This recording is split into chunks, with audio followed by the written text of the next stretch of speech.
হে আল্লাহ, আমাদেরকে রহমতের বৃষ্টি দান করে আপনি আমাদেরকে স্বস্তি করুন, আমিন। আসসালামু আলাইকুম ওয়া রাহমাতুল্লাহি ওয়া বারাকাতুহু। যে যেখান থেকে আমার চ্যানেল দেখছেন, আমি শাহিনুর সিদ্দিকা সবাইকে অসংখ্য শুভেচ্ছা ধন্যবাদ জানাচ্ছি। আমার মিহু সোনাটা অনেক অসুস্থ, মানে কয়েকদিন আগে ওকে বাইরে দেওয়া হয়েছিল। প্রায়ই যায়, বাইরে যায়, ঘুরে টুরে আবার বাসায় চলে আসে। গত 2-3 দিন আগে আমার মেয়ে যখন ওকে গোসল করাতে গেল, তখন দেখলো যে পিছনের দিক থেকে ওর মানে একটু কেমন জানি পয়জনের মতো বের হচ্ছে। ডাক্তারের কাছে নিয়ে যাচ্ছে, ডাক্তারের কাছ থেকে অলরেডি তাকে নিয়ে আসছে। অন্য কোনো বিড়ালের সাথে সে ঝগড়া লাগতে গিয়ে পিছনে মানে এত জোরে তাকে খামচি দিচ্ছে, ওই জায়গাটা গর্তের মতো হয়ে গেছে। আর এই দেখেন তার পথ্য, অনেকগুলা ওষুধ এবং 2 বেলা পর্যায়ক্রমে ড্রেসিং করতে হচ্ছে। একটা সন্তান লালন পালন করা মানে যতটা দায়িত্ব, কর্তব্য এবং মায়া লাগে না, আপনি ঘরের যে কোনো পোষা প্রাণী পালেন না কেন, কোনো অংশে কিন্তু তার জন্য মায়া কম লাগে না। আর এতগুলা ওষুধ তাকে 2 বেলা করে খাওয়াতে হচ্ছে। আমার মেয়েটা বলতেছিল যে আম্মু, আমি একটু একটু করে টাকা জমাচ্ছিলাম, সমস্ত টাকাগুলো আজ মিউর পিছনে খরচ হয়ে গেল। আমি বলতেছিলাম যে তুমি জমেইছ, সেই টাকা খরচ করছো। বলে কি, ও আমার সন্তানের মতো। আসলে ঘরে যে প্রাণী থাক না, সেটা হাঁস, মুরগি, গরু, ছাগল, কুকুর, বিড়াল, কোথাও যেন সন্তানের মতোই মনে হয়। নিজের শেষ সম্বলটা দিয়েও যেন তাকে সুস্থ এবং সবল করে রাখাই আমাদের একটা নেশা হয়ে যায়। তো 2 বেলা ড্রেসিং করতে হয়। আমার মেয়ে বলছিল আম্মু, আমি করতে পারবো না, এই যে এই জায়গাটা বেশ ইনজুরি হয়েছে। ডাক্তারের কাছে যাওয়ার পরে ড্রেসিং করে এই জায়গাটা ক্লিন করে দিয়েছে এবং 2 বার সকাল বিকাল এটাকে ড্রেসিং করতে হয়। আমি করে দিচ্ছি। মেয়ে গ্লাভ বা ড্রেসিং এর যাবতীয় জিনিসপত্র ঘরে নিয়ে আসছে। আর অনেক জোরে জোরে সে কান্না করে ড্রেসিং করার সময়, তারপরও কিছু না। ড্রেসিংটা এই পর্যায়ে করতে হয়, ডক্টর বলছে যে এটা পরিষ্কার করতে করতে যখন দেখবেন এটা থেকে রক্ত বের হবে, তখনই মনে করতে হবে যে এটা পরিষ্কার হয়েছে। আর এই যে যাতে করে সে সেই জায়গাটা জিহ্বা দিয়ে চাটতে না পারে মুখের মাঝে, তাই এটা লাগিয়ে দিয়েছে। দোয়া করবেন আমার মিউ সোনাটা যেন তাড়াতাড়ি সুস্থ হয়ে যায়। অসিবের পাশাপাশি সেও কিন্তু অসুস্থ। অসিব সুস্থ হয়ে গেছে, নিশ্চয় সে অসুস্থ হয়ে যাবে। এভাবে বারবার উঠে দৌড় দেয়, আবার নিয়ে এসে আবার ধরি। এর যেন অসিবের পাশে আরেকজন, মানে কোথাও সে স্বস্তি পাচ্ছে না। এরকমই অসুস্থ, মানে খুব কষ্ট করে তাকে কয়েকদিন ধরে ওষুধ খাওয়াতে হচ্ছে, খাবার খাওয়াতে হচ্ছে। আর এইসব করে টরে মনে হলো যে কোথাও যেন ক্লান্ত হয়ে গেছি, একটু আম ভর্তা করে নিব। সবাই বিভিন্নভাবে আম ভর্তা খেয়ে থাকে। আমরা এখানে পোড়ামরিচ দিয়েও খেয়ে থাকি, বা শুকনো মরিচ যেটাকে বলে, বা কাঁচামরিচ দিয়ে। আজকে কাঁচামরিচ দিয়ে আমি আম ভর্তাটা তৈরি করে নিব। মানে এক একটা পদ্ধতিভাবে তৈরি করলে যে কোনো খাবারের কিন্তু টেস্ট পরিবর্তন হয়। এটাতে আমি কাঁচামরিচের সাথে একটু পুদিনা পাতা দিয়ে নিলাম, আর চিনি দিয়ে দিব। আমি কুকিং ফারজানাতে, এমন কুকিং থেকে আমি ফারজানাকে দেখলাম যেটার সাথে দুধ দিতে। তাই আমি মনে করলাম যে একটু দুধ দিয়েই দেখি এই আম ভর্তাটা কেমন হয়। সাথে আবার বিট লবণ দিলাম। এই যে পুদিনা পাতা, মরিচ, বিট লবণ, আর কিন্তু আমি সাথে চিনি নিয়েছি, সাথে দিব দুধ। এভাবে কিন্তু আম ভর্তাটা খেতে আসলে কিন্তু অনেক অনেক টেস্ট হয়। আর আম ভর্তাটা এত টক ছিল দুপুরের রোদের মাঝে, আলহামদুলিল্লাহ ভালোই লাগছে। আর যে মানে সন্তান বা যার কথাই বলতেছিলাম না, সেই পশু বা পাখি যাকেই হোক, সন্তানের দায়িত্ব কিন্তু ঠিক মতো নিতে হবে। আমরা অনেকেই কিন্তু সন্তান হোক বা পশু পাখি হোক, শুধু তাকে ছেড়েই দিই। কোনো কিছুই কিন্তু ছেড়ে দিলে হবে না। সম্পূর্ণ দায়িত্ব যদি তাকে না নেওয়া হয়, তার জন্য কিন্তু জবাবদিহিতা আছে। জীবনের প্রতিটা কাজের জবাবদিহিতা আছে। আমি মনে করি কোনো কিছু শুরু করার আগে তাকে ফুলফিল আমি করতে পারবো কিনা সেটাকে মানে বিচার বিশ্লেষণ করেই কিন্তু করা উচিত। আমি সাথে একটু দুধ দিলাম, চিনি দিলাম, আর সাথে একটু লেবুও দিলাম হালকা ফ্লেভারের জন্য, মানে লেবুর যে ফ্লেভারটা সেটা আসার জন্য। তারপর ছেলে মেয়ে সবাইকে ডেকে খেতে দিলাম।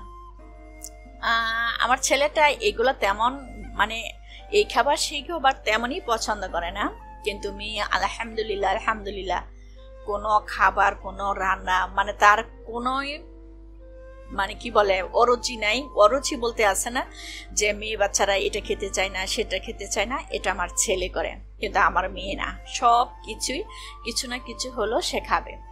আর এগুলা করে টোরে আবার কিন্তু দুপুরে রান্না করতে চলে যাব।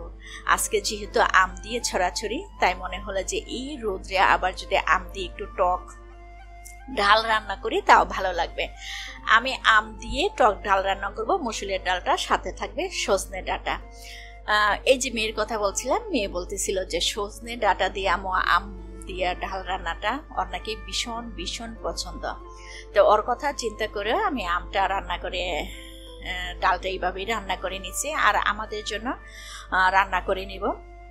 আর প্রথমে ডালটা সিদ্ধ হয়ে যাওয়ার পরে এটাতে আমি সজনে ডাঁটা দিয়ে দিচ্ছি। এখন ঘুটে সজনে ডাঁটা দিয়ে দিব। সজনে ডাঁটা সিদ্ধ হওয়ার পর সাথে সাথে আমটাম দিয়ে দিব। আর লাস্টে হয়েছে পেঁয়াজ রসুন দিয়ে বেরেস্তা করে সেটা শুধু বাগার দিয়ে দিব। এভাবে দেখেছে টক টক আম এই রোদের মাঝে খুবই ভালো লাগে। আর যারা সজনে ডাঁটা প্রেমী তারাও দেখতে পারেন। আমি কিন্তু সজনে ডাঁটা ভীষণ ভীষণ পছন্দ করি, খুবই ভালো লাগে। আর এই গরমের সময় দেখা গেছে একটু টক যদি ভালো থাকে তখন কিন্তু রুচিরও পরিবর্তন আসে।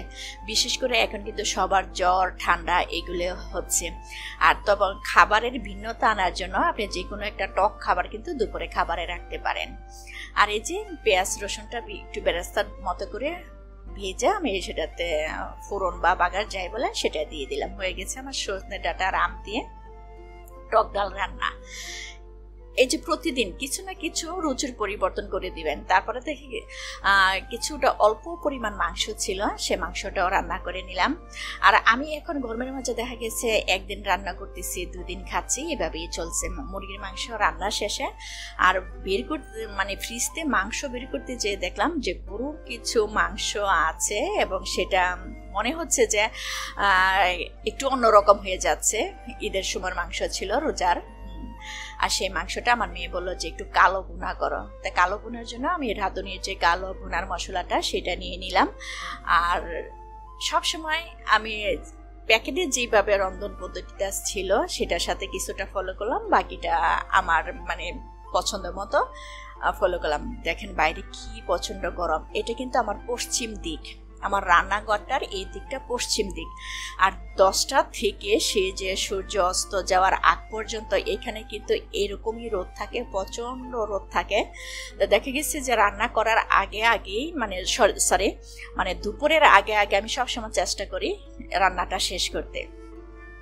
এটা যেহেতু আলাদা কিছু বলার নেই কালো ভুনাটা রান্না করার, কারণ আমি রাঁধুনির যে মশলা আছে সেটা দিয়ে ব্যবহার করছি। আর এক্সট্রা শুধু আমি আলাদা করে একটু হালকা একটু হলুদ মরিচ ব্যবহার করছি। ওটা না করলেও চলতো, আমি রান্না শেষে তারপরে বুঝতে পারছি আসলে না করলেও চলতে। এখানে প্রায় 2 কেজির মতো মাংস আছে।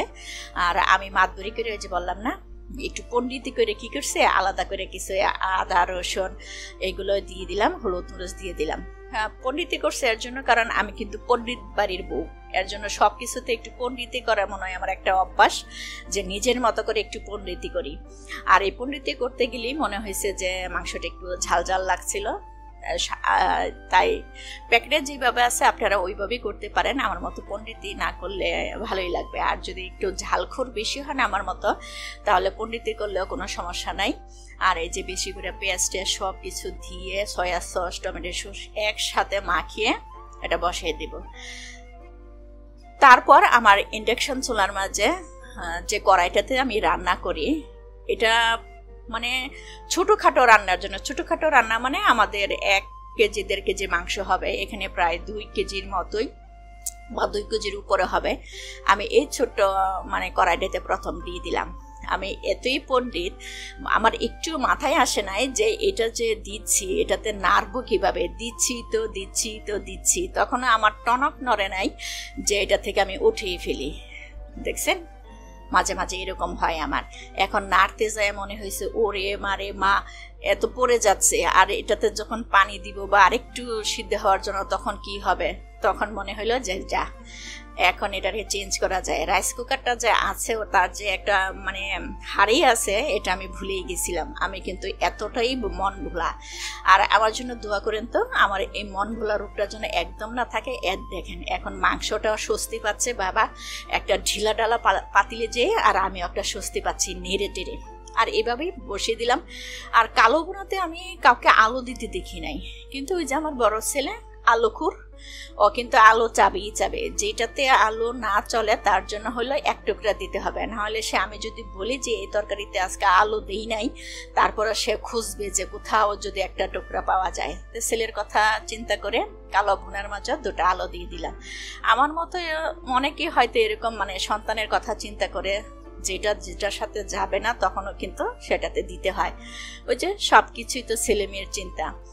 আর এটা একটু ঝোল রাখবো, বা আবার যখন মাখাজাখা হয়ে যাবে নাড়তে নাড়তে বা আবার গরম করতে, তখন হয়তো আরো কি বলে একদম কালো বা আরো ঘন হয়ে যাবে। আর এটাতে কিন্তু আমি 2টা আস্ত রসুন দিয়ে দিয়েছিলাম। আমার মেয়ে বলছিল যে আম্মু আস্ত রসুন দিয়ে দিও, আমার রসুনটা, মাংসের রসুনটা খেতে খুবই ভালো লাগে। এই আস্ত রসুন দিয়ে এইভাবে আমি কালো বোনাটা করে নিলাম। আর এই গরমে এসি যাদের ঘরে নেই, এসি বিহীনও আপনার রুমকে রাখতে পারেন এবং আপনার রুমে আনতে পারেন এসির মতো ঠান্ডা আমেজ, ঘরকে করতে পারেন এসি। আর এই যে কুলারটা আলহামদুলিল্লাহ অনেকটাই সার্ভিস দিচ্ছে। আর যাদের ঘরে কুলার নাই, এসি নাই, তারাও কিন্তু ঘরকে কিভাবে এসির আরামে আনতে পারেন বা ঠান্ডা অনুভব করতে পারেন, আজকে সেটাই আপনাদের সাথে শেয়ার করব। প্রথমে আমি কুলারের মাঝে পানি টানি সব দিয়ে দিলাম। এই কুলারের বাড়তি এইটা আমার কাছে একটা প্যারা, মানে এটা পরিমাণ মতো যদি পানি না থাকে তাহলে কিন্তু এর থেকে ঠান্ডা বাতাসটা বের হয় না। পরিমাণ মতো পানি টানি এটা দিতে হয়। আর এখন দেখে গেছে কয়েকবার করে এই কুলারের মাঝে আমার পানি দিতে হচ্ছে ওয়াসিবের জন্য, মানে বেশিরভাগ সময় এখন কুলার ছেড়ে রাখতে হচ্ছে। সমস্যা নাই, খুবই ঠান্ডা হয় ঘর। আর কুলার ছাড়াও আমি যেভাবে যখন ঘরটাকে ঠান্ডা রাখি, বা কুলারটা কয়েক ঘন্টা বা সারা রাত চললে তারপর রেস্ট দেওয়ার জন্য ঘরটাকে যেভাবে ঠান্ডা করি, বা আপনার ঘরে যদি কুলার বা এরকম না থাকে আর এরকম প্রচণ্ড রোদ জানালা দিয়ে আসে, তখন আপনি যা করবেন, আমি প্রথমত আমার জানালার মানে পর্দার নিচে একটা কাপড় ব্যবহার করি। আর জানালার পর্দাটা আমি কি করছি, এটা ভিজিয়ে পানিটা ঝর দিয়ে দিব। যদি নর্মাল পর্দা হয়, আপনার যদি গর্জিয়াস বা দামি পর্দা হয়, আর যারা ওই রকম পর্দা ব্যবহার করেন নিশ্চয়ই তার ঘরে এসি আছে। আর আমার মতো যাদের ঘরে এসি নাই, আমার কিন্তু এসি নাই, আমি কিন্তু এই চাদরটা জানালার পর্দার পিছনে রাখি আর কি, ভিজিয়ে এভাবে পানি জড়িয়ে যখন পর্দার নিচে দিই, বাতাস আসে জানালা দিয়ে বা ফ্যানটা যখন চলে, আলহামদুলিল্লাহ আলহামদুলিল্লাহ খুব ঠান্ডা বাতাস করে হয়। আপনারা মানে ট্রাই করে দেখতে পারেন। তো চাদরটা চিপড়ে আমি এটা মানে যতটা পারছি, একদম কিন্তু পানি যে ফেলে দিছি মানে বা পানি ঝরবে না এরকম দিয়ে প্রথমত আমি জানালার মাঝে এই পর্দাটা টানিয়ে দিছি, চাদরটা টানিয়ে দিছি, এই মাথা ওই মাথা করে। এটা কিন্তু সম্পূর্ণ ভিজাটাই দিয়ে দিব। তারপরে আমি যে পর্দাগুলা ভিজিয়ে নিছি, এই পর্দাগুলা আবার এটার উপরে দিয়ে জানালাটা মানে ঢেকে দিব। এমনি গ্লাসগুলা লাগানো আছে দেখছেন, এটা কিন্তু পশ্চিম পাশ আমার ঘরের। অনেক অনেক তাপ আসে এখানে, যাদের পশ্চিম পাশের ওয়াল তারাই বুঝেন। আর এই যে লাগিয়ে নিচ্ছে আমার ছেলে, এটা লাগিয়ে দিচ্ছে। এই পর্দাটাও কিন্তু আমি ভিজিয়ে যেটা পানি জড়তে দিচ্ছি সেটা।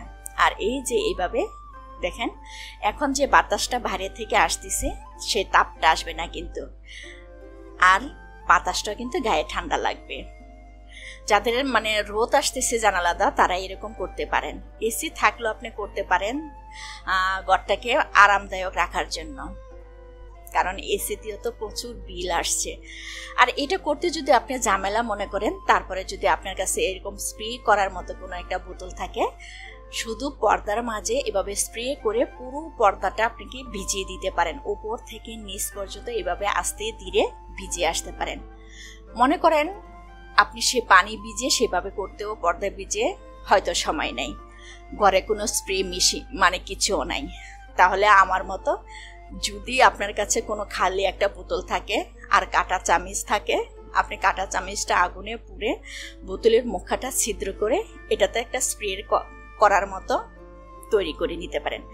আমি একটু আগুনে ছিদ্র করে এই যে বোতলের যে খালি বোতলের যে কি মুখ বা কটা আছে সেটা আমি ছিদ্র করে নিচ্ছি এবং এটাতে পানি ভরে নিব। আমাদের অহরহ কিন্তু খালি বোতল ঘরে এইভাবে পাই যায়। জানি না আজকে কার কতটুকু উপকারে আসবে, কিন্তু আপনারা ট্রাই করতে পারেন। আমার মতো যারা প্রচণ্ড গরমে কষ্ট করছেন আমি তাদেরকে উদ্দেশ্য করে বলছি, কেউ কিছু মনে করবেন না। বা যাদের সামর্থ্য নাই, অনেকের হয়তো ফ্যানটাও ঘরে নাই, আমি তাদেরকে বলবো আপনার ঘরে যদি পর্দা না থাকে জানালার পাশে অন্য কাপড় দিয়েও এটা ভিজিয়ে রাখতে পারেন। আর দেখেন এই যে যেটা আমি বোতল দিয়ে স্প্রে করছি এটা দিয়ে করতে পারেন। কোনো স্প্রের দরকার নাই, কিছুর দরকার নাই, বোতলে পানি বলে জাস্ট পুরো পর্দাটা আমি ভিজিয়ে দিছি। আর দেখেন টপ টপ করে হালকা করে যে পানিটা পড়ছে এটা একসময় আপনি মুছে নিতে পারেন। ঘরটা কিরকম যেন একটু শীতল শীতল ভাব সাথে সাথে চলে আসছে। 2-3 মিনিটের ভেতর আপনি সেটা অনুভব করবেন এবং ফ্যান চালিয়ে রাখবেন, দেখবেন সত্যি আমি আরাম পেয়েছি, আপনিও আরাম পাবেন। আর এই গরমে কখনো আপনি হুট করে এই দুপুরের রোদের মাঝে বাইরে থেকে আসে কখনো ঠান্ডা পানি খেয়ে নিজের সর্বনাশ নিজে ডেকে আনবেন না। রুম টেম্পারেচারে আগে নিজের শরীরকে রাখবেন, তারপরে কিছুক্ষণ পরে ঠান্ডা পানি মিশিয়ে খাবেন। দরকার পড়ে এর পরবর্তীতে আরও বেশি করে ঠান্ডা পানি খান, কিন্তু বাইরে থেকে আসে হুট করে খেয়ে আপনার স্ট্রোকে আক্রান্ত হবেন না। এই দেখেন আমার 2 সোনামণি, অসুস্থ 2 সোনামণি কি সুন্দর এখন ঠান্ডার মাঝে সময় কাটাচ্ছে। আসলে কিন্তু যদিও আমি কুলার সেরে রেখেছি, কিন্তু কুলার যাদের আছে তারা তো কুলার ব্যবহার করবেন, এসি ব্যবহার করবেন না। অন্যরা কিন্তু এইভাবে আপনি এই গরমে ঘরকে ঠান্ডা রাখতে পারেন। দেখেন 1টার উপরে বাজে, ঠিক দুপুরের রোদের সময়। আর কে কি সঞ্চয় করতে পছন্দ করেন? এই যে দেখছেন আমার ঘরেও আছে সুন্দর সঞ্চয়ের পদ্ধতি। এই যে দামি সেই আমার শোপিসটা, আপনারা যে সুন্দর দামি দামি শোপিস দেখেন, আমার ঘরে কিন্তু সবচেয়ে দামি শোপিস এটা। কেন জানেন? এখন আমি আয় করছি, আর সে আয়ের টাকাটা কে দিচ্ছে? আমার মেয়ে আলহামদুলিল্লাহ এখন আমাকে মাসে কিছু হাত খরচের টাকা দেয়, আর সে থেকে কিছু টাকা আমি এভাবে সঞ্চয় করছি। হয়তো ঘরেরই কোনো একটা কাজে একদিন ব্যবহার করব, সেটাও আপনাদের সাথে শেয়ার করব।